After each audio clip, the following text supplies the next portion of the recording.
Hello मेरे प्यारे बच्चों, स्वागत है आपका आपके अपने YouTube चैनल में डेफिनेट सक्सेस पाठशाला। मैं हूं आपका मैथमेटिक्स मेंटर पुष्पक सर और फाइनली आज मैं आपके लिए लेके आया हूं 10th क्लास का चैप्टर नंबर 2 पॉलिनोमियल्स और लेक्चर 1 है आज पॉलिनोमियल्स का, जिसमें हम डिस्कस करने वाले हैं पॉलिनोमियल्स के सारे theoretical concepts and NCERT solved example और साथ में हम थोड़ा सा एक्सप्लोर करेंगे प्रीवियस क्लासेस की थ्योरी पॉलिनोमियल्स की। चलिए ओके, तो स्टार्ट करें हमारा आज का लेक्चर नंबर 1 पॉलिनोमियल्स। ओके, तो चालू करते हैं। सबसे पहले हम बात करते हैं एल्जेब्रिक एक्सप्रेशन की। भाई ये एल्जेब्रिक एक्सप्रेशन क्या है, ये हम पढ़े हैं पुरानी क्लासेस में पढ़े। भाई 8th क्लास में हमने देखा था एल्जेब्रिक एक्सप्रेशन क्या है और वहीं से हम पॉलिनोमियल को कनेक्ट करने की कोशिश करते हैं। तो एल्जेब्रिक एक्सप्रेशन क्या है? ऐसी एक्सप्रेशन ओके जो काय से बनी है, it is made up of variables constants along with the mathematical operators. भाई ऐसी expression which is made up of variables, जिसमें वेरिएबल्स हो, जिसमें कॉन्स्टेंट्स हो और साथ में जो टर्म्स हो, टर्म्स सेपरेटेड हो मैथमेटिकल ऑपरेशंस के थ्रू। मैथमेटिकल ऑपरेशंस मतलब प्लस और माइनस के कारण टर्म्स हमारी सेपरेटेड हो। जैसे एक एग्जांपल भी मैंने आपके सामने यहाँ पे रखा है, 3x² + 7। तो देखो आप यहाँ पे दो टर्म है, एक 3x² है और 7 है, ये दोनों टर्म है। और 3x² में आप देख सकते हैं x वेरिएबल है और दोनों टर्म काय से सेपरेटेड है, दोनों टर्म्स के बीच में पॉजिटिव साइन है, एडिशन का साइन है। क्लियर है बच्चों? एक एग्जांपल और है, 4x⁴ - 3x³ + 2x² - 7x - 20। Again we can say कि x वेरिएबल की एक्सप्रेशन है जहाँ पे हमारे पास कुछ कॉन्स्टेंट है और ये जो सारी टर्म्स है, कितनी टर्म्स है यहाँ देखिए बच्चों, 1 2 3 4 5, 5 टर्म है। ओके, तो देखो आप प्लस एंड माइनस से टर्म सेपरेटेड है। तो ये है कहानी एल्जेब्रिक एक्सप्रेशन की जो हमने पढ़ी है क्लास 8th में, जहाँ पर हमने ये देखा कि एक्सप्रेशन के पास वेरिएबल्स भी होते हैं, कांस्टेंट भी होते हैं और जो टर्म्स क्रिएट होती है वो सेपरेटेड होती है by the mathematical operators plus and minus. अब हम बात करते हैं पॉलिनोमियल। पॉलिनोमियल से इसका क्या लिंक होगा? देखिए पॉलिनोमियल से क्या लिंक है। ओके, तो पॉलिनोमियल की अगर बात करें, पॉलिनोमियल को कैसे डिफाइन करा है? Polynomial is an algebraic expression. भाई सबसे पहली बात तो ये कह दी कि पॉलिनोमियल एक एल्जेब्रिक एक्सप्रेशन ही है, मतलब एल्जेब्रिक एक्सप्रेशन का ही पार्ट है polynomial, in which the exponent slash power of any variable is a whole number. भाई ऐसी एक्सप्रेशन है जिसमें एक्सपोनेंट या पावर ऑफ एनी वेरिएबल, किसकी बात हो रही है बेटा? Power of variable. जैसे वेरिएबल x है तो x के ऊपर जो पावर लग रही है उसकी बात हो रही है। पावर ऑफ वेरिएबल वो कैसी होनी चाहिए? बहुत इंपॉर्टेंट बात यहाँ कह दी गई है, पावर ऑफ वेरिएबल होना चाहिए whole number. Power of variable मतलब वेरिएबल के ऊपर जो पावर है, जैसे वेरिएबल x ले लेते हैं, उसके ऊपर जो पावर है वो होल नंबर होना चाहिए, तो वो पॉलिनोमियल की कैटेगरी में फॉल होगा। ये है पॉलिनोमियल की डेफिनेशन की वो एक एल्जेब्रिक एक्सप्रेशन ही है। ओके, एग्जाम्पल के तौर पे एक पॉलिनोमियल हमने लिखा है बच्चों, यहाँ पे देखिए आप, 6x² + 3x + 8 है ना। ये कहानियाँ आप 9th क्लास में आपने पढ़ी हुई। एक फटाफट क्विक रिवीजन चल रहा है हमारा, 9th क्लास को रिकॉल कर रहे हैं हम। अब 6 क्या है बेटा? Coefficient of x²। आप ये देखो 6x² में 6 क्या है? Coefficient of x²। Okay, then ये 3 क्या है? तो आप देखो x के साथ आपको 3 दिख रहा है, तो 3 is coefficient of x, 3 coefficient of x है। देन ये पॉलिनोमियल कौन से वेरिएबल का है? यहाँ वेरिएबल x यूज करा है हमने, तो polynomial is of variable x। और यहाँ पे x की पावर की बात करें, क्योंकि जनरली पावर से ही तो डिफाइन करा हमने पॉलिनोमियल की, पावर कैसी होनी चाहिए? Whole number. तो अब हम यहाँ पे देखें कि x की पावर क्या है। अब हाईएस्ट पावर की अगर बात करें, देखो यहाँ पे तो पावर 2 है, यहाँ पे पावर कुछ नहीं, मतलब हम बोल सकते हैं कि x के ऊपर पावर 1 है, तो यहाँ पे x के ऊपर पावर कितनी है? 2 है। ओके, क्लियर है?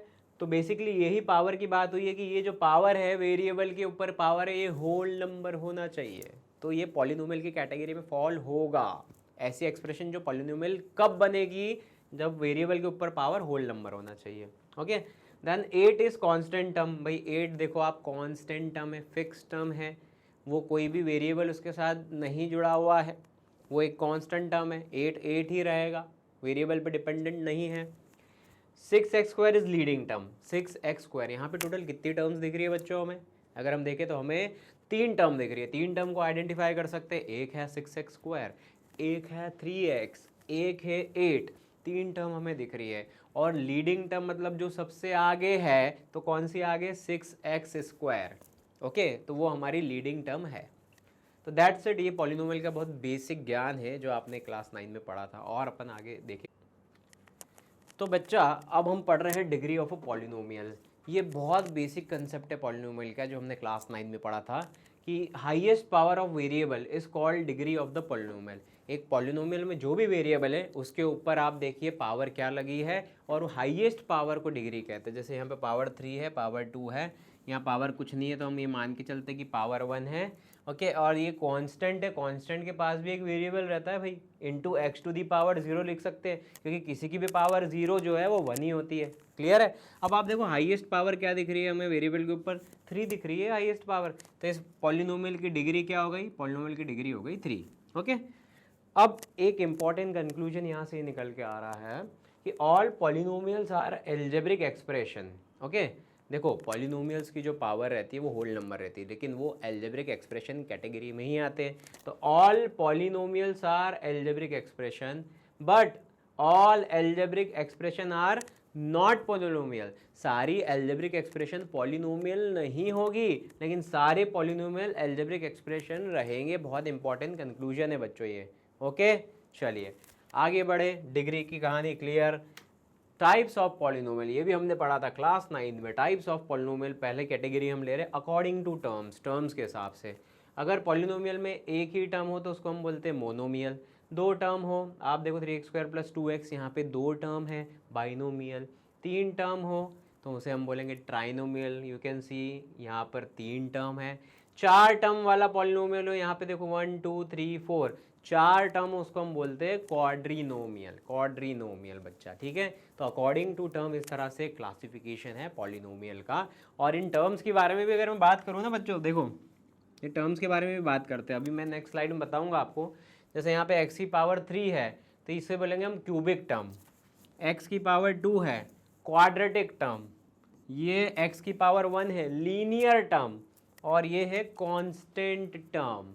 अब हम देखते हैं इसको और अच्छे से in our next slide. According to degree, according to degree अगर मैं क्लासीफाई करूँ तो सबसे पहले आता है लीनियर। लीनियर में आप देखो, लीनियर का मतलब क्या है भाई, पावर होनी चाहिए 1 डिग्री के अकॉर्डिंग। डिग्री हमने पढ़ा ना, हाईएस्ट पावर होती है ना डिग्री। तो आप देखो इस पॉलिनोमियल में हाईएस्ट पावर ऑफ वेरिएबल क्या है, कुछ नहीं लिखा है, मतलब 1 लिखा जा सकता है। उसी तरह से क्वाड्रेटिक की अगर हम बात करें, यहाँ पर तो हाईएस्ट पावर ऑफ वेरिएबल 2 होनी चाहिए, तो 2x² + 5, ये क्वाड्रेटिक पॉलिनोमियल है।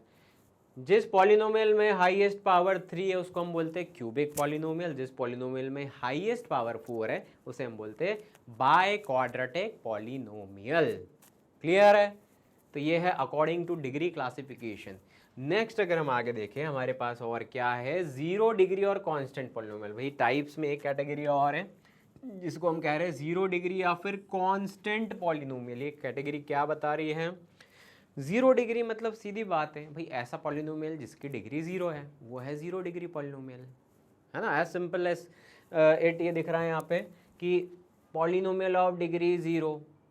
अब आप खुद देखो, जैसे मैंने यहाँ पे लिखा है, ये एक पॉलिनोमियल है 3x⁴।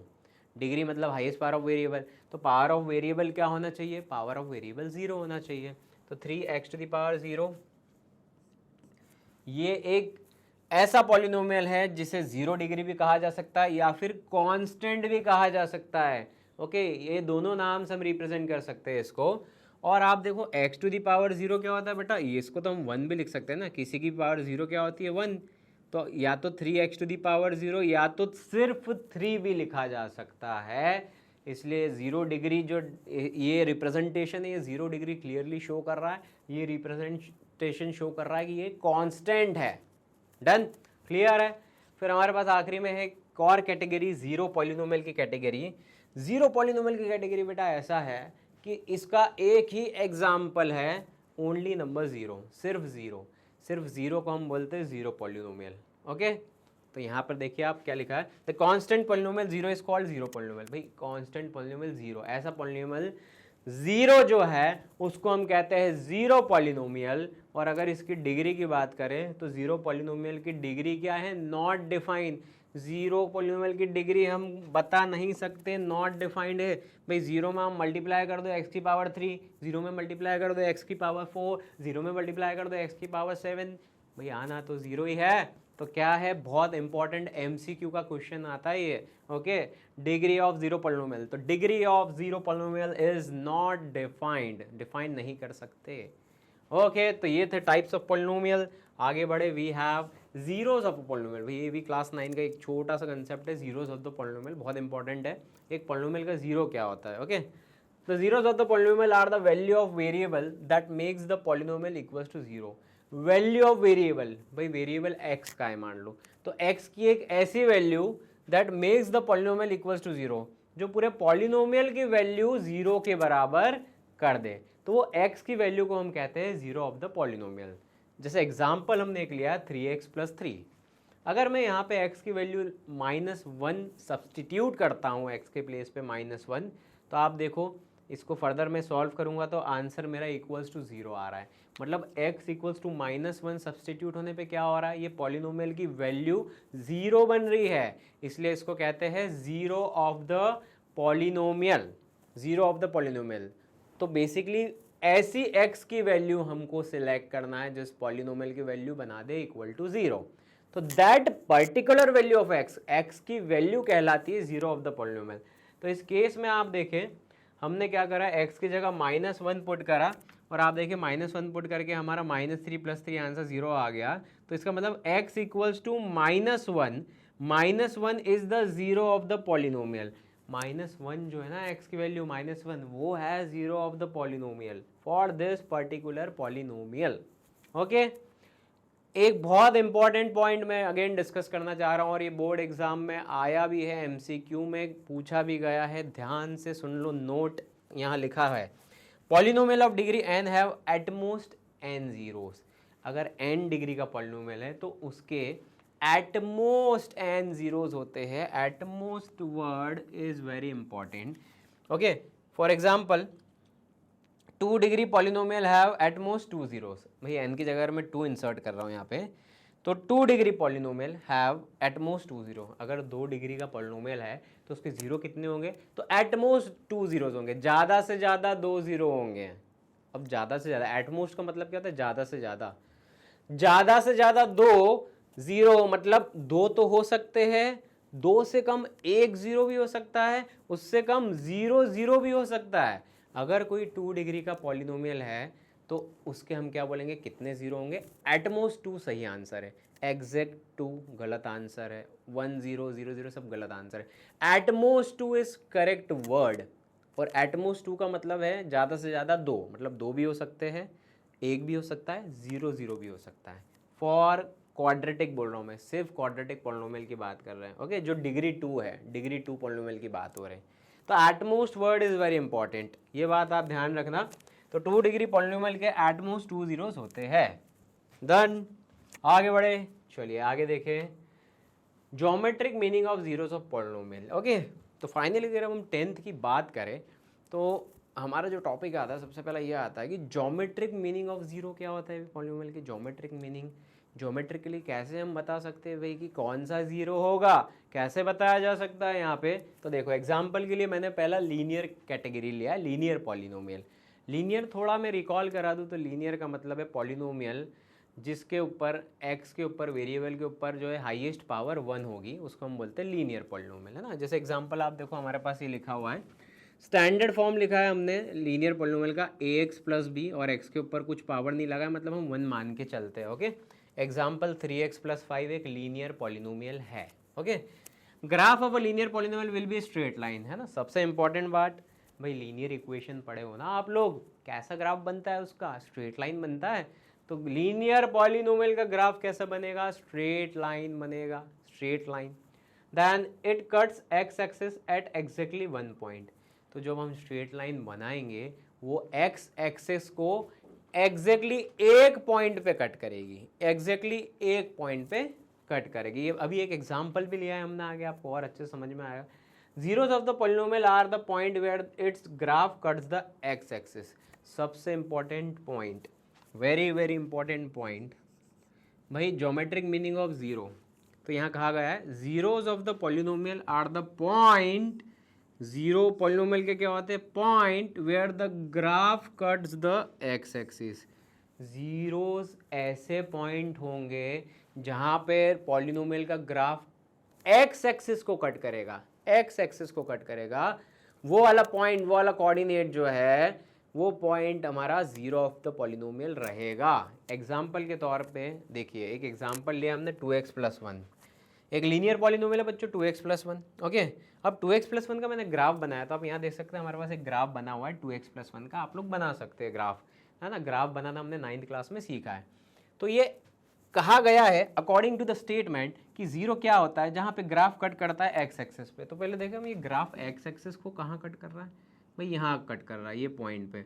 और ये पॉइंट जो है, ये पॉइंट शो कर रहा है -1/2, -1/2 या -0.5। क्या है इसका एक्स कोऑर्डिनेट, -1/2। तो इसका मतलब ये ग्राफ एक्स एक्सिस को कट कर रहा है, पहले तो एक पॉइंट पे कट कर रहा है क्योंकि लीनियर पॉलिनोमियल है, और एक्स एक्सिस को जहाँ कट कर रहा है वो पॉइंट है हमारा -1/2। तो इससे मैं कह सकता हूँ कि graph cuts x axis at x equals to -1/2। तो -1/2 क्या हो गया, zero of the polynomial. -1/2 is 2x+1 polynomial का, -1/2 इज 2x+1 पॉलिनोमियल का हो गया जीरो, क्योंकि ये x एक्सिस पे -1/2 पॉइंट पर कट कर रहा है। बात क्लियर हो गई आपको। तो ग्राफ जहां पर x एक्सिस पर कट करता है वो पॉइंट होता है zero of the polynomial. Clear, okay. चलिए आगे बढ़े, लीनियर पॉलिनोमियल की बात हो गई, अब क्वाड्रेटिक की बात करते हैं। सबसे इंपॉर्टेंट बात, क्वाड्रेटिक पॉलिनोमियल। अगर हम देखें क्वाड्रेटिक पॉलिनोमियल तो इसका स्टैंडर्ड फॉर्म, क्वाड्रेटिक मतलब पहले वापस से रिकॉल करो, क्या बताया था, ऐसा पॉलिनोमियल जिसका x की हाईएस्ट पावर डिग्री जो है डिग्री 2 होती है, वो होता है हमारा क्वाड्रेटिक पॉलिनोमियल, x की डिग्री 2 होती है। ओके, पॉलिनोमियल अब आप देखें यहाँ पर हाईएस्ट पावर 2 दिख रहा है, ये हो गया standard form ax² + bx + c। एक एग्जाम्पल भी आपके साथ में मेंशन है, 2x² + 3x + 7, ये एक एग्जाम्पल है। और ऑब्वियसली आप देख सकते हैं यहाँ पे x की हाईएस्ट पावर 2 है, तो मतलब ये डिग्री 2 मतलब क्वाड्रेटिक पॉलिनोमियल हो गया है। अब हम बात करते हैं यहाँ पे graph of a quadratic polynomial. Okay, कैसा लगता है, जैसे हमने इसके पहले देखा था कि लीनियर का तो स्ट्रेट लाइन था, और यहाँ पे ग्राफ कैसा रहता है क्वाड्रेटिक का, पैराबोला, पैराबोला शेप का ग्राफ होता है। अगेन एमसीक्यू का क्वेश्चन आ जाता है कि graph of a quadratic polynomial बताओ कौन से शेप का होता है, तो शेप का नाम आपको याद रखना है पैराबोला शेप, पैराबोलिक शेप का होता है। पैराबोलिक शेप कैसे होता है शेप, तो क्या लिखा है, it looks like U shape, भाई ऐसा यू बनता है, देखो आप यहाँ पे एक बना भी है, तो ये यू शेप का ग्राफ रहता है ऐसा, it looks like U shape. तो ऐसे शेप के ग्राफ को हम बोलते हैं पैराबोला, पैराबोलिक ग्राफ। अब पैराबोला के बारे में कहा गया है, पैराबोला की तारीफ में, पैराबोला इज इधर ओपन अपवर्ड्स। तो पैराबोला कैसा होता है, ओपन्स अपवर्ड, मतलब ये देखो आप, ये ऊपर की तरफ खुला हुआ है, ओपन अपवर्ड्स हो गया ये, ओके, और ओपन डाउनवर्ड्स या नीचे की तरफ ओपन डाउनवर्ड्स। तो दो कैटेगरी है यहाँ पे, ओपन अपवर्ड्स, ओपन डाउनवर्ड्स। तो ये अपवर्ड और डाउनवर्ड्स वाली कैटेगरी जो है ये बाइफरकेट कैसे होती है भाई, अलग अलग कैसे करें इसको। तो ये कहा गया है ओपन अपवर्ड्स, ओपन अपवर्ड्स कब होगा, ये देखो ये तो ओपन अपवर्ड्स का शेप बना है भाई you, if A is greater than 0, अगर ए क्या है, ए x² का कोइफिशिएंट अगर a ग्रेटर देन 0 होगा, ग्रेटर देन 0 मतलब पॉजिटिव होगा, अगर x² का कोइफिशिएंट ग्रेटर देन 0 या पॉजिटिव होगा तो ओपन अपवर्ड्स का ग्राफ बनेगा। अगर a ग्रेटर देन 0 होगा तो ये वाला ग्राफ बनेगा ओपन अपवर्ड्स का। ओपनिंग डाउनवर्ड्स कब होगा, if a less than 0, less than 0 भाई 0 से कम तो नेगेटिव आ जाता है ना, तो अगर a लेस देन 0 रहेगा तो ये हमने ग्राफ बना लिया ओपनिंग डाउनवर्ड्स, ओपनिंग डाउनवर्ड्स का ग्राफ बनेगा। ठीक है बच्चों, आई होप ये आपको क्लियर हो गया है कि अपवर्ड ओपन कब होगा, डाउनवर्ड ओपन कब होगा। Then it cuts x axes at 0, 1 और 2 पॉइंट्स। अब इस बात को अच्छे से समझते हैं बच्चों, हमने क्या बात करी थी कि एक पॉलिनोमियल के कितने जीरो होते हैं, जैसे हम क्वाड्रेटिक का एग्जांपल लें तो क्वाड्रेटिक पॉलिनोमियल के कितने जीरो होंगे, तो हमने एक वर्ड यूज़ करा था at most, at most 2 zeros, at most 2 zeros होंगे, मतलब ज़्यादा से ज़्यादा 2 ज़ीरो होंगे। ओके, 2 भी हो सकते, 1 भी हो सकता है या 0 भी हो सकता है।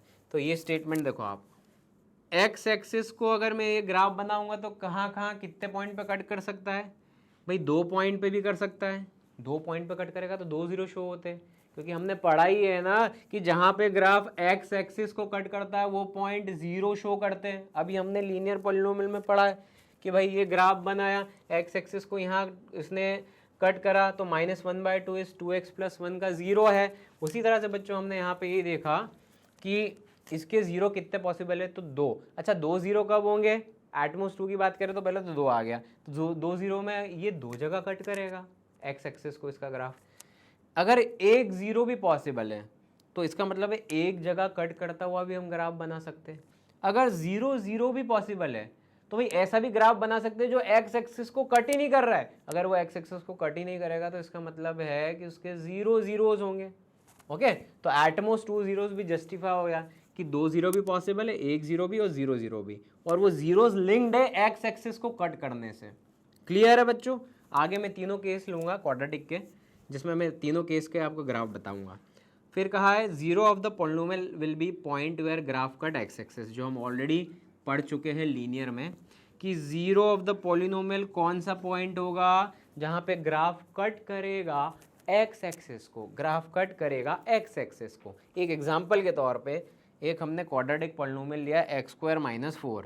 ओके, x² - 4 अगर मैं देखूँ यहाँ पे मैंने a² - b² का आइडेंटिटी लगाई है, तो यहाँ से x+2 x - 2 हमारे पास ये दोनों आए हैं फैक्टर्स। भाई ये क्या आए, ये आए हैं factors. Okay, x+2 x - 2।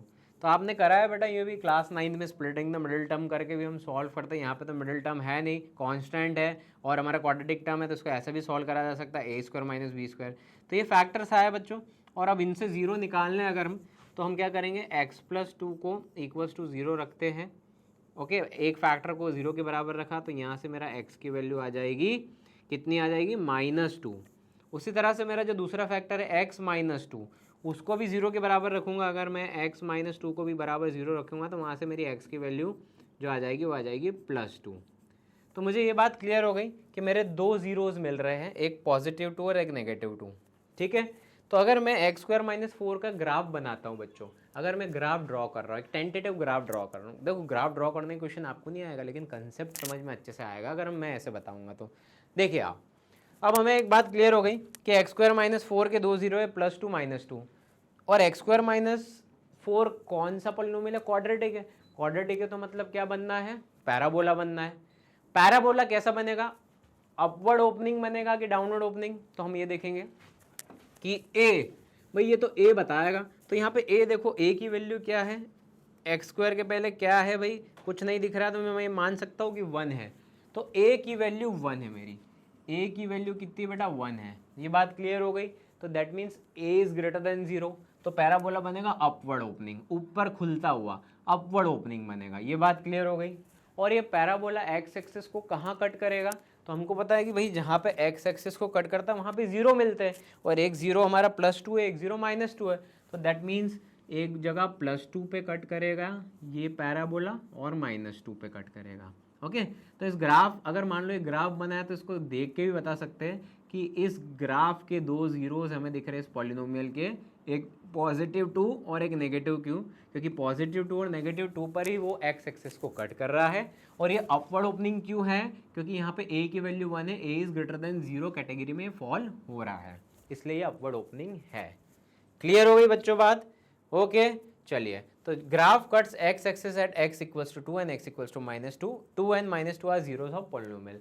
Graph x = 2 and -2 दो जगह कट कर रहा है, इसका मतलब ये है कि इस पॉलिनोमियल के 2 जीरो, एक 2 है और एक -2 है। डन? ओके बच्चों, आगे बढ़े, आई होप ये समझ में आया होगा का। आगे बढ़ते हैं,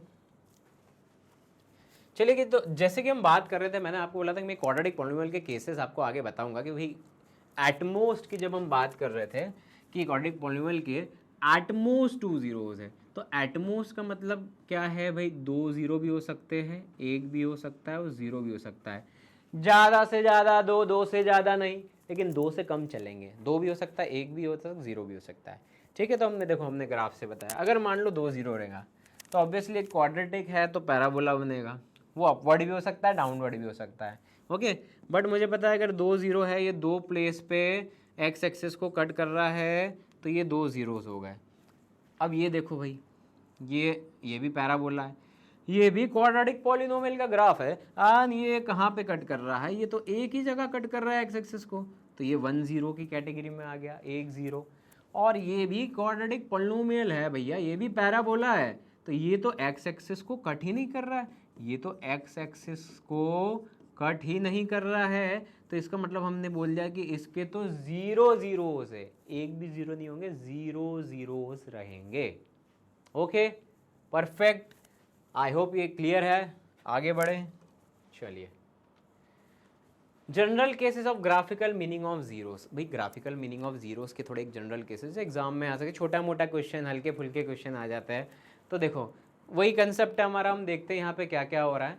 तो बेसिकली आप यहाँ देखो, ये जो ग्राफ है हमारा, ये जो ग्राफ आपको दिख रहा है, अगर मैं इस ग्राफ की बात करूँ, ये ग्राफ हमारा कहाँ कहाँ कट कर रहा है एक्स एक्सिस को। एक ये पॉइंट है बच्चों, एक ये पॉइंट है बच्चों, और एक ये पॉइंट है, ये 3 पॉइंट पे कट कर रहा है। ओके, यहाँ पर नहीं है ये 1 2 3, तो इस ग्राफ के 3 जीरोज होंगे, क्योंकि ये कहानी है एक्स एक्सिस की, ग्राफ और एक्स एक्सिस का कहाँ मिलाप हो रहा है, तो 1 2 3 पॉइंट पे हो रहा है, तो 3 जीरोज है बच्चों। उसी तरह से यहाँ पे देखें तो ये ग्राफ 1 2 3 एंड 4, टोटल 4 जीरोज रहेंगे बेटा, 4 पॉइंट्स पे एक्स एक्सिस को कट कर रहा है, 4 पॉइंट्स पे आप देख रहे हैं 1 2 3 एंड 4, तो 4 जीरोज रहेंगे। तो इस तरह से छोटे मोटा क्वेश्चन कभी आ सकता है कि ऐसा ग्राफ बनाए और बताइए कि इस ग्राफ के कितने जीरोज है, तो हम ये देखेंगे कि ये ग्राफ जहाँ जहाँ एक्स एक्सिस को कट कर रहा है वहाँ वहाँ हमको जीरो मिलेंगे। तो ये ग्राफ 4 जगह कर रहा था, 4 जीरोज, ये 3 प्लेस पर एक्स एक्सिस को कट कर रहा है, 3 जीरोज। ओके, एकदम सिंपल। आगे बढ़े, चलिए। एग्जाम्पल नंबर 1 है हमारा, एनसीईआरटी का एग्जाम्पल नंबर 1 है, क्या है, look at the graphs in the figure given below, each is the graph of y equals to px where px is the polynomial. For each of the graph find the number of zeros. आपको number of zeros बताने हैं बच्चों, हर graph के लिए number of zeros बताने हैं। तो देखिए बच्चों, सबसे पहला देखें भाई, ये ग्राफ तो एक ही पॉइंट पे कर रहा है, तो फर्स्ट वाले का जो आंसर रहेगा, ये आप देख रहे हैं 1 जीरोस। ये ग्राफ देखें यहाँ पे 2 पॉइंट पे कट कर रहा है एक्स एक्सिस को, तो इसका आंसर कितना हो गया, 2 जीरोस। ये देखिए बच्चों ग्राफ 1 2 एंड 3, तो इसका आंसर हो गया 3 जीरोस। ये देखिए बच्चों, ये तो भैया स्ट्रेट लाइन है, स्ट्रेट लाइन कब बनती है, लीनियर पॉलिनोमियल के केस में सर। तो कितने जीरो, एग्जैक्टली 1 प्लेस पर एक्स एक्सिस को कट करता, ये भी पता है लीनियर पॉलिनोमियल, 1 जीरोस। इसकी बात करें पैराबोला, पैराबोला मतलब क्या, क्वाड्रेटिक पॉलिनोमियल का ग्राफ ओपनिंग अपवर्ड्स, एक पॉइंट पे कर रहा है, 1 0। ये देखिए आप 1 2 3 एंड 4, 4 पॉइंट पर कट कर रहे हैं एक्स एक्सिस को ग्राफ, 4 जीरोस, 4 जीरोस। तो बच्चों ये बहुत इजी एक था आपका example number 1 of NCERT book. I hope आपको क्लियर है। आगे बढ़े, इस पे भी क्वेश्चन आए हैं ऐसा कि ग्राफ दे दिया है और बताया है, पूछा गया है कि कितने जीरोस है, तो बस ऐसा बताना है आपको। Clear, example number 1 done. चलो next important part of theory, relationship between zeros and coefficient of a polynomial. Okay, अब यहाँ पर हम जो केस ले रहे हैं बच्चों, यहाँ पे हमने एक केस लिया है क्वाड्रेटिक पॉलिनोमियल का। क्वाड्रेटिक पॉलिनोमियल के हमने बोल दिए अभी 2 जीरो, एक को अल्फा बोल दिया, एक को बीटा। ओके, क्वाड्रेटिक पॉलिनोमियल का स्टैंडर्ड फॉर्म है a square plus b x plus c. तो हमारे पास एक क्वाड्रेटिक पॉलिनोमियल है a x square plus b x plus c, ये उसका स्टैंडर्ड फॉर्म है। और इसके जो ज़ीरोज़ है बच्चों, एक ज़ीरो को हमने बोला अल्फ़ा है और दूसरा ज़ीरो है बीटा। क्लियर हुआ। अब कहा गया है relation between zeros and coefficients. ये ज़ीरोज़ अल्फ़ा और बीटा, और कोएफिशिएंट्स क्या है बच्चों, कोएफिशिएंट्स की अगर बात करें बच्चों, तो देखो कोएफिशिएंट्स ऑफ एक्स स्क्वायर ए है, कोएफिशिएंट्स ऑफ एक्स क्या है, बी है, और ये हमारा कांस्टेंट सी। तो हमें ए बी सी और ज़ीरो अल्फ़ा और बीटा, ए बी सी और अल्फा और बीटा के बीच में क्या रिश्ता है, क्या रिलेशन है, वो हम यहाँ पर देख रहे हैं बच्चों। This is our topic, relation between the zeros of quadratic polynomial and the coefficients of the quadratic polynomial a, b and c। Okay, तो देखते हैं क्या है। सबसे पहला है बच्चों यहाँ पे सम ऑफ जीरोस, जीरोस के सम मतलब अल्फा प्लस बीटा, जीरोस के सम, जीरो क्या है, अल्फा और बीटा, उनके सम, तो अल्फा प्लस बीटा। तो सम ऑफ जीरोस की वैल्यू किसके बराबर होती है, माइनस बी अपॉन ए के बराबर होती है। माइनस बी क्या होता है, तो बी अभी हमने देखा कोएफिशिएंट ऑफ एक्स होता है, तो कोएफिशिएंट ऑफ एक्स बी की जगह। ए क्या होता है, कोएफिशिएंट ऑफ एक्स स्क्वायर ए होता है, तो ए के प्लेस पे कोएफिशिएंट ऑफ एक्स स्क्वायर। तो हमारा सम ऑफ जीरोस का फॉर्मूला क्या हो गया बच्चों, alpha plus beta minus b upon a minus coefficient of x upon coefficient of x square. Done. उसी तरह से नेक्स्ट फॉर्मूला है प्रोडक्ट ऑफ जीरोस, जीरो के प्रोडक्ट मतलब अल्फा इंटू बीटा, ये क्या होंगे, अल्फा इंटू बीटा जीरो के प्रोडक्ट, ये होंगे सी अपॉन ए, सी अपॉन ए। ठीक है, सी क्या है, सी है हमारा कांस्टेंट टर्म और ए क्या है, coefficient of x square.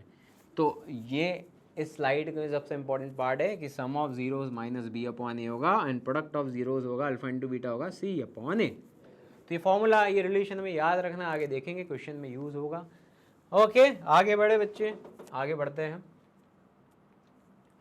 Find the zeros of the quadratic polynomial x square plus 7x plus 10 and verify the relation between the zeros and the coefficient. तो ये क्वेश्चन में हमसे ये कहा गया है कि पहला आप x square plus 7x plus 10 एक क्वाड्रेटिक पॉलिनोमियल है, इसके जीरोस निकालो और वेरीफाई करो relation between zeros and coefficient. Okay, वही रिलेशन वेरीफाई करना है जो हमने पीछे देखा था बिटवीन जीरोस एंड कोएफिशिएंट। तो सबसे पहले मैं यहाँ पर क्वाड्रेटिक पॉलिनोमियल लिख देता हूँ, x square plus 7x plus 10, x square plus 7x plus 10 बेटा, ये है हमारा एक क्वाड्रेटिक पॉलिनोमियल। और भाई इसके जीरोस कैसे निकालें, इसको जीरोस निकालने के लिए हमें चलना पड़ेगा क्लास 9th में। क्लास 9th में अगर हम बात करें तो हमने एक मेथड सीखी थी splitting the middle term. Class 9 में मेथड सीखी थी हमने कि क्वाड्रेटिक पॉलिनोमियल है, उसको जीरो निकालना है तो स्प्लिटिंग द मिडिल टर्म लगा दो सर, बहुत इजी, बहुत आसान है। लेकिन फिर भी मैं आपको बताता हूँ एक बार कि स्प्लिटिंग द मिडिल टर्म हम कैसे लगाएंगे, एक बार देख लेते हैं बच्चों, लेट्स सी। सबसे पहले आप यहाँ पर क्वेश्चन लिख लेते हैं। ओके, और ऑब्वियसली मुझे पता है कि ये पॉलिनोमियल एक्स वेरिएबल का, तो मैं एफ ऑफ एक्स करके इसको डिनोट कर सकता हूँ। बेटा ये कोई अलग टर्म नहीं है, अगर मान लो ये y वेरिएबल का होता तो एफ ऑफ y करके ब्रैकेट में y आ जाता। तो ये just way of representing the polynomial है ना। जैसे मान लो एक पॉलिनोमियल है मेरे पास, यहाँ पे मैंने लिख दिया 2u स्क्वायर प्लस 5u, तो इसको f ऑफ u से डिनोट करा जा सकता है क्योंकि ये u वेरिएबल का पॉलिनोमियल है। ओके, चलिए अब आपको क्या करना है यहाँ पे, अब आप ध्यान से सबसे पहले लिखेंगे स्टैंडर्ड फॉर्म ऑफ क्वाड्रेटिक, और स्टैंडर्ड फॉर्म से कंपेयर करके आप आइडेंटिफाई करेंगे कि एक्स स्क्वायर का कोएफिशिएंट ए, एक्स स्क्वायर का कोएफिशिएंट कुछ नहीं है मतलब 1 हो सकता है इंटू 1, तो ए की वैल्यू 1। एक्स का कोएफिशिएंट बी है, एक्स का कोएफिशिएंट 7 है तो बी की वैल्यू 7, और सी के प्लेस पर हम 10 लिख सकते हैं। ये बात क्लियर है। ओके, सबसे पहले स्टैंडर्ड फॉर्म लिखा, ए बी सी आइडेंटिफाई करा। मैं अभी क्या सिखा रहा हूँ आपको, एक क्वाड्रेटिक पॉलिनोमियल के जीरोस कैसे निकालते हैं, कौन सी मेथड यूज़ कर रहे हैं, ये कौन सी मेथड क्लास 9th में हमने सीखी थी, splitting middle term, splitting middle term, middle term, ये मेथड है हमारी।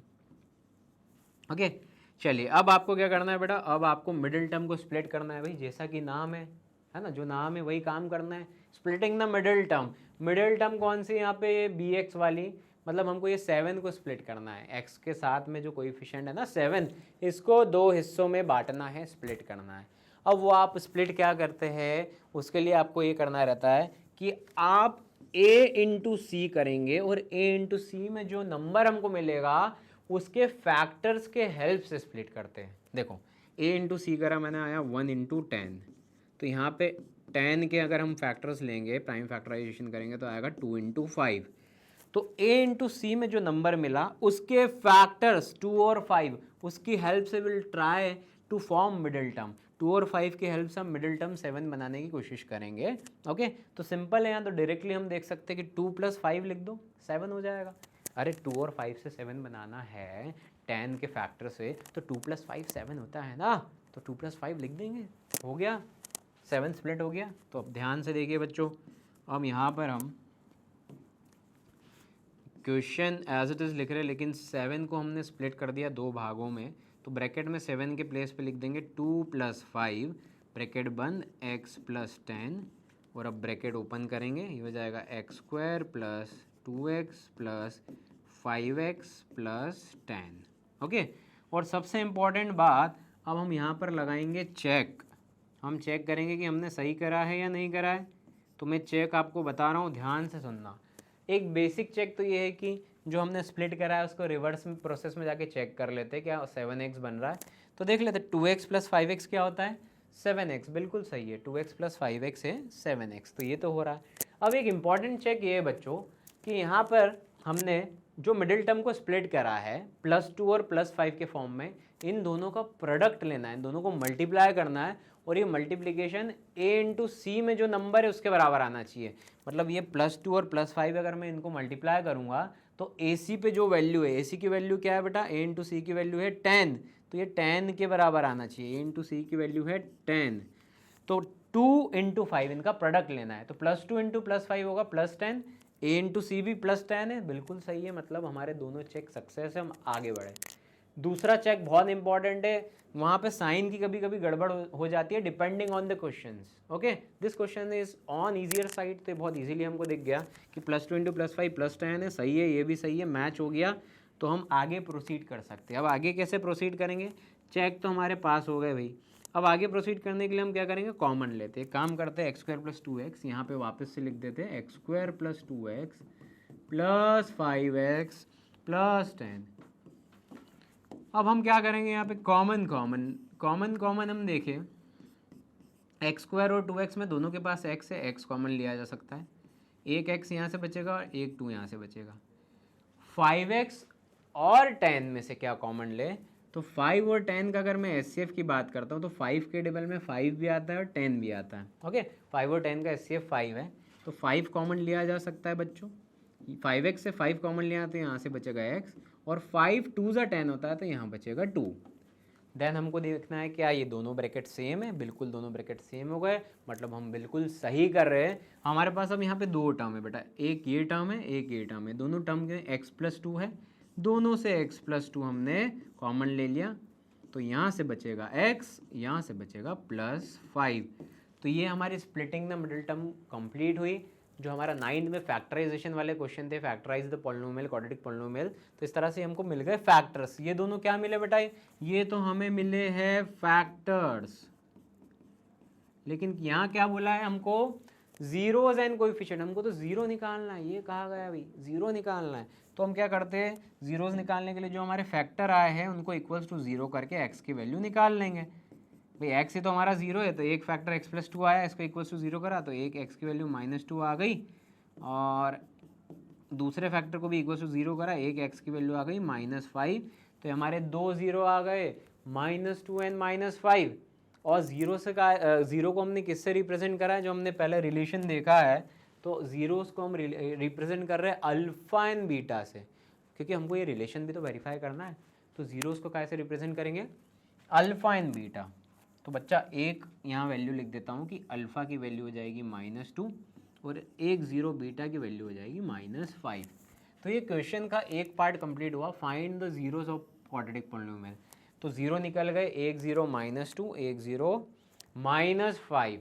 अब नेक्स्ट पार्ट अगर हम देखें, एंड वेरीफाई द रिलेशन, अब ये रिलेशन वेरीफाई करते हैं, है ना, किसके बीच में, जीरोज एंड कोएफिशिएंट, अभी तो पढ़े हैं ना, क्या रिलेशन होता है, alpha + beta - b/a, alpha × beta c/a, ये रिलेशन को वेरीफाई करना है। ठीक है बच्चों, तो ये रिलेशन वेरीफाई करते हैं हम, उसके लिए अल्फ़ा बीटा तो मिल गए, ABC पे थोड़ा गौर कर लेते हैं भाई, ABC पे थोड़ा गौर फरमाइए कि ये ABC क्या है, ABC क्या है।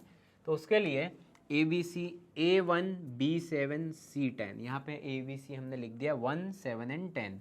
ओके, तो रिलेशन देखें, सबसे पहला रिलेशन है हमारा, यहाँ पे हम वेरीफाई कर रहे हैं, वेरीफाइंग रिलेशन। तो पहला रिलेशन अगर हम देखें, फर्स्ट रिलेशन है हमारा alpha plus beta equals to minus b upon a. तो वेरीफाई करने के लिए हमको ये देखना है LHS में अल्फा बीटा की वैल्यू डालना है, RHS में हमको बी और ए की, और क्या LHS RHS के बराबर है तो वेरिफिकेशन कंप्लीट हो गया भाई, मतलब सही कर रहे हैं हम, वेरिफिकेशन कंप्लीट हो गया। तो डालें यहाँ पे वैल्यू, चलो अब अल्फा की जगह हम डाल देते हैं -2, बीटा के प्लेस पे -5, माइनस बी कितना है बच्चा 7 और ए कितना है 1। तो बच्चों -2 और -5 को ऐड करा तो -7 और इक्वल्स टू -7 आ गया। तो बच्चों ये आ गया LHS equals to RHS। Okay, clear हो गया, पहला रिलेशन तो वेरीफाई हो गया, LHS इक्वल्स टू RHS हो गया, -7 बराबर -7। दूसरा रिलेशन देखें, दूसरा रिलेशन है अल्फा इंटू बीटा सी अपॉन ए, ये सेकेंड रिलेशन है हमारा। ओके, अल्फा इंटू बीटा सी अपॉन ए, ये है हमारा दूसरा रिलेशन। चलिए करें, alpha -2 beta -5 equals to c कितना है बच्चों 10 और ए है 1। तो -2 इंटू -5 करा तो बड़ा माइनस माइनस प्लस आ गया 10 इक्वल्स टू 10। तो यहाँ पे भी आ गया LHS equals to RHS। Finally दोनों रिलेशन वेरीफाई हो गए यहाँ पर। तो अब यहाँ पे लिख देंगे हम हैंस वेरीफाइड, हैंस वेरीफाइड। तो बेटा लिख के रख लो, मार्क माय वर्ड्स, 3 मार्क में 3 मार्क्स में ये क्वेश्चन आता ही है। 95% चांसेस है ये क्वेश्चन 3 मार्क में पूछा जाए कि जीरोस निकालो, और जीरोस निकालने के बाद ये जो रिलेशन है, ये रिलेशन को आप वेरीफाई करो। ये क्वेश्चन 3 मार्क में आता ही है बच्चों। Okay done. तो एग्जाम्पल नंबर 2 हमने देख लिया, जहाँ से थोड़ा हमने splitting the middle term class 9 का स्प्लिटिंग पोर्शन है उसकी भी प्रैक्टिस कर ली है, और आपको क्लास 10th का एड ऑन पोर्शन है जहाँ पे आपको रिलेशन वेरीफाई करना है। तो वो relation alpha plus beta minus b by alpha into beta c by, ये भी वेरीफाई हो चुका है। ओके, तो चलिए आई होप आपको ये समझ में आया होगा। एग्जाम्पल नंबर 2 डन, आगे बढ़े, चलिए देखते हैं। Example number 3, find the zero of the polynomial and verify the relation. Same question है, बस पॉलिनोमियल जो है वो थोड़ा अलग दिख रहा है हमें, भाई मिडिल टर्म ही नहीं है यहाँ तो, है ना। तो इसको हम कैसे करेंगे, तो देखो ये x का पॉलिनोमियल है, इसको f ऑफ x से रिप्रेजेंट कर सकते हैं x² - 3, क्योंकि x वेरिएबल का है। अब अगर मुझे इसके ज़ीरो निकालने हैं बच्चों, तो इसको मैं ऐसा भी तो लिख सकता हूँ, a² और 3 को √3 का स्क्वायर मतलब b² के फॉर्म में लिखा जा सकता है, क्योंकि √3 का स्क्वायर √3 इंटू √3 तो 3 होता है। तो ये किस फॉर्म में आ गया मेरा, a² माइनस b² के फॉर्म में हो गया। और आइडेंटिटी हमको पता है a plus b into a minus b, ये हमारी आइडेंटिटी है। चलिए लगाएं यहाँ पे। तो आप देखो a क्या है मेरा बच्चों, a मेरा है x और b क्या है बच्चों, b है हमारा √3। तो हम इसको सॉल्व कर देते हैं। a² माइनस b² की आइडेंटिटी लग रही है a plus b x plus √3 a minus b x minus √3।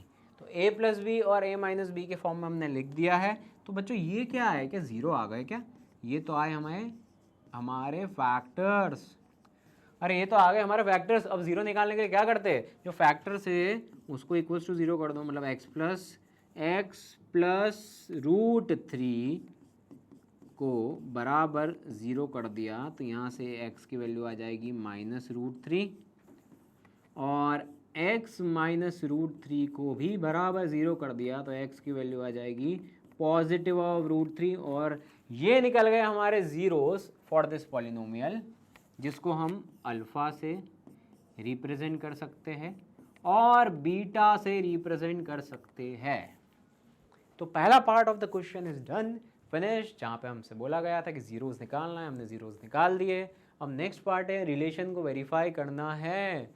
चलिए करें, रिलेशन को वेरीफाई करना है। तो सबसे पहले हम देखते हैं alpha plus beta equals to minus b by, लेकिन ए बी सी का यहाँ पे जिक्र नहीं हुआ है बच्चों। पहले ए बी सी तो निकाले, तो बहुत ध्यान से देखना ए बी सी पे हम कैसे वर्क कर रहे हैं बच्चों, बहुत ध्यान से देखना आप। देखो अगर हम इसको देखें x² - 3 और स्टैंडर्ड फॉर्म से कंपेयर करते हैं, स्टैंडर्ड फॉर्म में भी हमको दिख नहीं रहा है, मिडिल टर्म मिसिंग है। तो हम क्या करेंगे बेटा, मिडिल टर्म नहीं है तो 0 इंटू एक्स वाली टर्म मिसिंग है ना, इसको ऐसे भी लिख सकते हैं अरे आप खुद देखो ना, 0 इंटू एक्स तो 0 हो जाएगा, एक्स स्क्वायर माइनस थ्री ही रहेगा। लेकिन मैं ऐसा क्यों लिखा है, ऐसा क्यों लेके आया हूँ, क्योंकि अगर जब मैं इसको स्टैंडर्ड फॉर्म से कंपेयर करूँगा to find a b c, तो ईजिली मैं ढूंढ सकता हूँ ए मेरा 1 है, बी मेरा 0 है और सी मेरा -3 है। इजीली मैंने कंपेयर करा और यहाँ पे ढूंढ लिया है स्टैंडर्ड फॉर्म से ए बी और सी। क्लियर? चलिए अब फाइनली रिलेशन वेरीफाई करें, alpha plus beta equals to minus b upon a.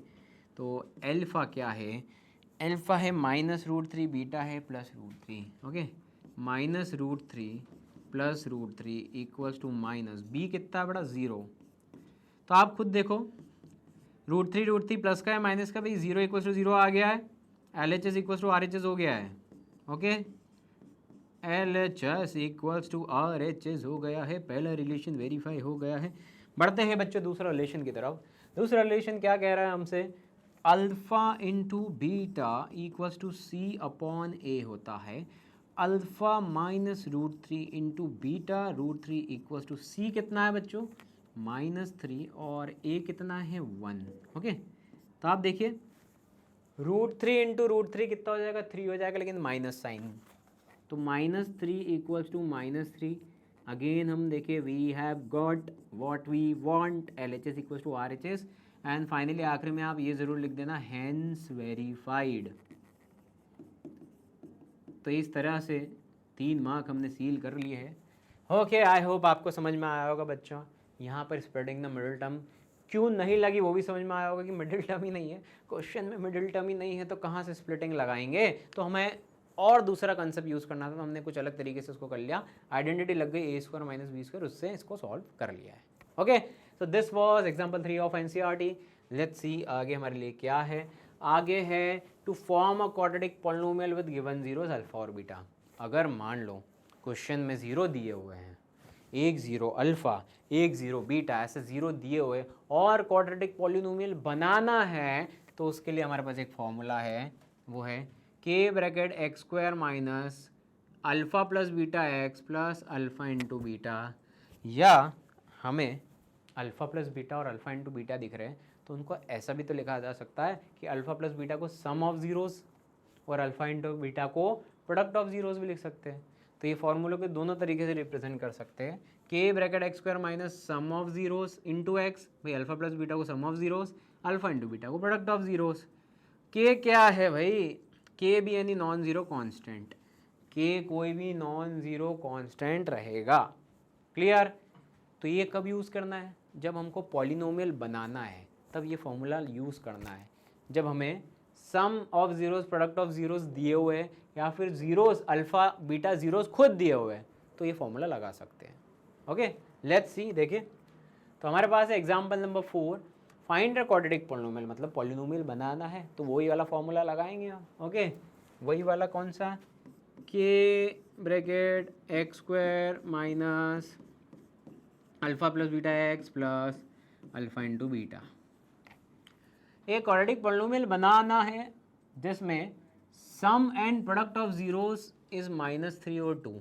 तो बच्चों बहुत ध्यान से देखना, यहाँ पे सम और प्रोडक्ट दिया हुआ है, अल्फ़ा और बीटा की इंडिविजुअल वैल्यू नहीं दी है, ज़ीरोज़ की वैल्यू नहीं दी है, सम और प्रोडक्ट की वैल्यू दी है, सम ऑफ ज़ीरोज़ और प्रोडक्ट ऑफ ज़ीरोज़ दिए। मतलब ये -3 क्या दिया है, सम दिया है ज़ीरोज़ का -3, मतलब अल्फ़ा प्लस बीटा की वैल्यू दी है -3, ना कि अल्फ़ा की वैल्यू -3 या बीटा की वैल्यू 2, नहीं, दोनों का एडिशन सम -3 दिया है।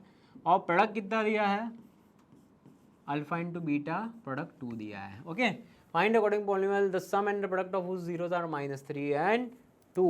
तो ये सम और प्रोडक्ट दिया है, ये पॉलिनोमियल बनाना है। पॉलिनोमियल बनाने का फॉर्मूला लगा दे, चलिए माइनस अल्फ़ा प्लस बीटा के प्लेस पे हम लिख सकते हैं -3, अल्फ़ा इंटू बीटा के प्लेस पे लिख देते हैं 2, और हमारा जो पॉलिनोमियल बना minus minus plus 3x plus 2। तो फाइनली हमारा जो आंसर आ गया है बच्चों, वो आ गया है x² प्लस 3x प्लस 2। ये हमारा फाइनल आंसर है। तो हमने एक पॉलिनोमियल बना दिया है जिसका सम ऑफ जीरोस रहेगा -3 एंड प्रोडक्ट ऑफ जीरोस रहेगा 2। वो है polynomial x² + 3x + 2। Okay done, simple है। ये क्वेश्चन भी आ सकता है 2 मार्क में, बहुत इजी क्वेश्चन है, पॉलिनोमियल बनाना है। बस इसमें यही थोड़ा सा ट्विस्ट रहता है कि आप अच्छे से क्वेश्चन पढ़ो कि सम -3 प्रोडक्ट 2 दिया है कि अल्फा -3 और बीटा 2 दिया है, और अल्फा -3 बीटा 2 दिया होगा तो उस क्वेश्चन में लैंग्वेज थोड़ी सी ये चेंज हो जाएगी कि उस पॉलिनोमियल का एक 0 -3 और दूसरा 0 2। भाई ये सम और प्रोडक्ट नहीं लिखा आएगा, क्या आएगा, one of the zero is -3 and other 0 is 2, ऐसा लिखा आएगा, तो उसका ध्यान रखना। ओके बच्चों, तो दैट्स इट, हमारा एक बहुत ही शानदार, बहुत ही बेहतरीन थ्योरी का पूरा कंसेप्ट डिस्कस, सारा प्लस सॉल्व एग्जाम्पल सभी हमने कर लिया है। एंड आई होप आपको पॉलिनोमियल का introduction part, recalling 8th and 9th concept, सारी चीज़ें क्लियर हो गई है अच्छे से। एंड 10th में जो हमने पढ़ा वो है geometric meaning, then relation between alpha and beta zeros and the coefficients, then forming a quadratic polynomial formula, ये सारा क्लियर हो गया होगा। And now you are prepared to solve the question of NCERT. तो लेक्चर 1 हमारा done होता है जहां हमने सारे कंसेप्ट्स डिस्कस कर लिए, साथ में सारे सॉल्व एग्जाम्पल डिस्कस कर लिए। अब हम लेके आएंगे जल्द से जल्द लेक्चर 2। तो बने रहिए हमारे चैनल पे, जुड़े रहिए डेफिनेट सक्सेस पाठशाला के चैनल पे। और आपको लेक्चर अच्छा लगा है, वीडियो अच्छा लगा है तो ज़्यादा से ज़्यादा इसको शेयर करिए अपने दोस्तों के साथ, फ्रेंड्स के साथ। हमारे चैनल को लाइक करिए, शेयर करिए, सब्सक्राइब करें। ओके बच्चों, तो have a nice day and thank you for watching. Good bye.